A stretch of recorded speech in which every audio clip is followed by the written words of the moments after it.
Om Swastiastu, selamat pagi anak-anak. Senang sekali pada kesempatan pagi hari ini, Ibu bisa kembali ya menemani Anda belajar. Baiklah anakku, kita masih ada di bab 2, tentunya pembelajaran karya ilmiah ya, merancang karya ilmiah. Dan kini kita sudah ada di kompetensi dasar 4.14, merancang informasi, tujuan dan esensi yang harus disajikan dalam karya ilmiah. Dan kadit 4.15, mengonstruksi sebuah karya ilmiah dengan memperhatikan isi, sistematika, dan kebahasaan.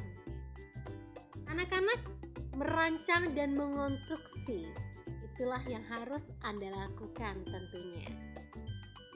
Baiklah anak-anakku, langkah-langkah menulis karya ilmiah. Ketika Anda ingin menulis sebuah karya ilmiah, dalam hal ini karya ilmiah ada 3 bentuk ya. Seperti yang telah Ibu sampaikan, bentuk populer, semi formal atau formal. Ketika Anda ingin menulis atau tentunya membuat sebuah karya ilmiah, hal yang pertama harus Anda lakukan adalah menentukan topik. Jadi Anda harus menentukan topik yang ingin Anda buat dalam karya ilmiah Anda. Setelah Anda tentukan topik, Anda bisa mulai dengan kerangka tulisan ya. Jadi awalnya mau nulis apa? Misalnya kalau Anda ingin membuat sebuah karya ilmiah bentuk populer, bentuk artikel. Kita tahu artikel itu biasanya ya, jadi dia bisa menggunakan yang namanya sebuah struktur teks eksposisi. Ada tesisnya, ada argumentasinya, ada penegasan ulangnya.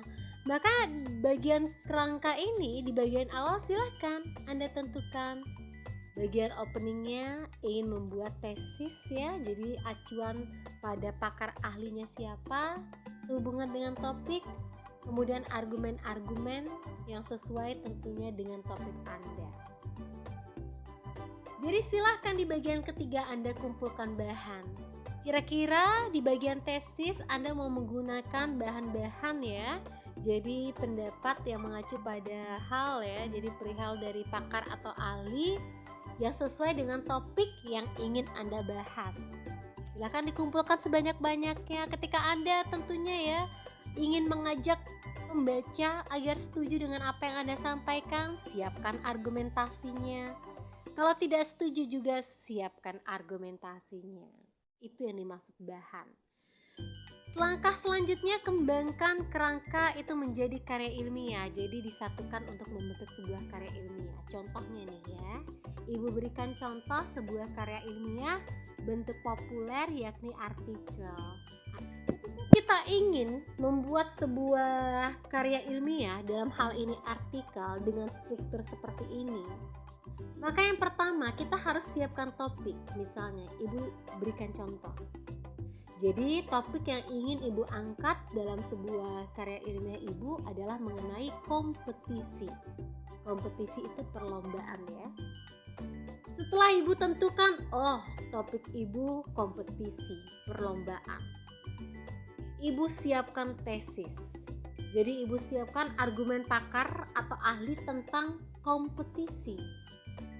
Jadi Ibu ingin menyampaikan betapa pentingnya kompetisi itu dilakukan, diberikan, diajarkan, dibina kepada seorang siswa.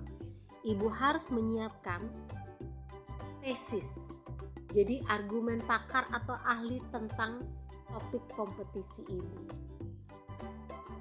Yang ketiga, Ibu akan siapkan argumen yang mendukung atau menolak tesis ya. Jadi apa yang mendukung, tesisnya apa, dukungan dari kita menyiapkan membuat argumen itu seperti apa sehingga mau dia ya. Kalau ada sebuah tesis mengatakan A, kita sebagai penulis ingin mengarah pembaca seperti apa? Mengarah pembaca agar mau mendukung kita atau tentunya mengarahkan pembaca agar menolak tesis juga tidak masalah. Jadi artikel itu tidak selalu harus setuju terhadap sebuah topik. Kontra pun tidak masalah ya, terserah penulis ingin membawa pembaca ke arah mana. Dan terakhir, akhiri tulisan dengan menarik, karena artikel itu harus menarik. Contoh tesis, Jadi ibu pernah membuat sebuah artikel. Ibu membuat tesis seperti ini. Berdasarkan data Worldometers, Indonesia berada di posisi ke-4 sebagai negara berpenduduk terbanyak di dunia. Bahkan berdasarkan data kependudukan semester 1 2020 yang dilansir dari siaran pers Dukcapil Kemendagri, jumlah total penduduk Indonesia per 30 Juni sebanyak sekian jiwa. Artinya jumlah penduduk Indonesia mengalami kenaikan sebanyak 0,82% dibanding tahun 2019. Dengan jumlah penduduk sebanyak itu dibandingkan dengan lapangan pekerjaan yang tersedia, tentu akan ada sebagian orang yang tidak memiliki pekerjaan. Itu argumen ibu. Jadi ibu memberikan argumen bahwa akan banyak orang tidak mendapatkan pekerjaan berdasarkan data yang ibu sajikan.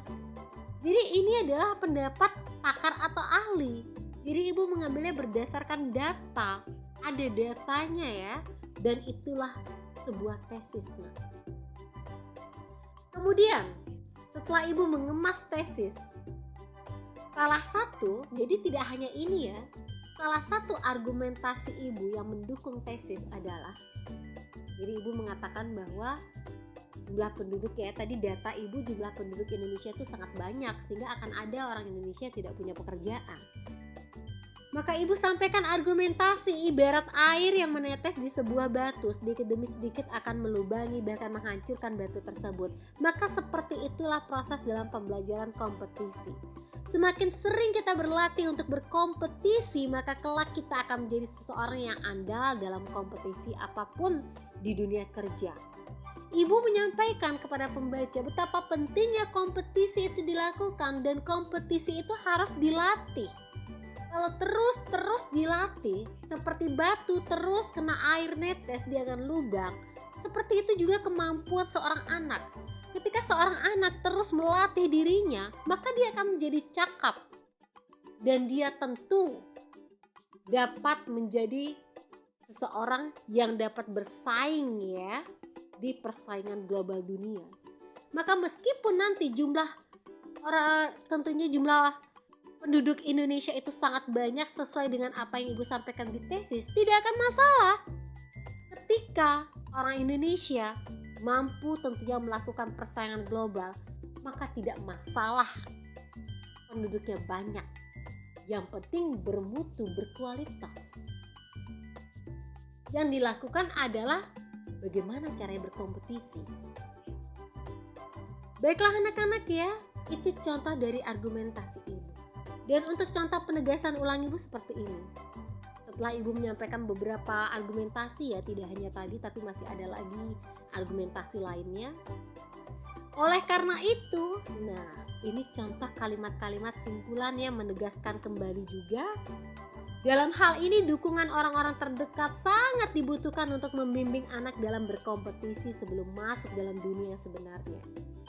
Itu contoh kalimat penegasan ulang ibu. Kalau penegasan ulang sebenarnya satu paragraf tidak masalah ya. Jadi silahkan Anda perkuat. Kalau artikel itu kekuatannya ada di bagian argumentasi. Jadi bagaimana Anda mengemas argumentasi agar orang tentunya menyetujui apa yang Anda sampaikan.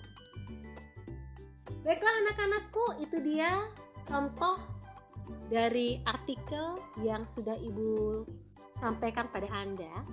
Berikutnya ibu akan memberikan sebuah tugas. Jadi silahkan membuat sebuah karya ilmiah bentuk populer. Kerjakan dalam waktu 1 minggu. Jadi Anda mengumpulkan tulisan tersebut dalam link draft yang nanti ibu akan sediakan. 1 minggu batasnya ya. Jadi silahkan buat sebuah karya ilmiah, jadi berupa artikel, dan itu bisa dikerjakan 1 minggu.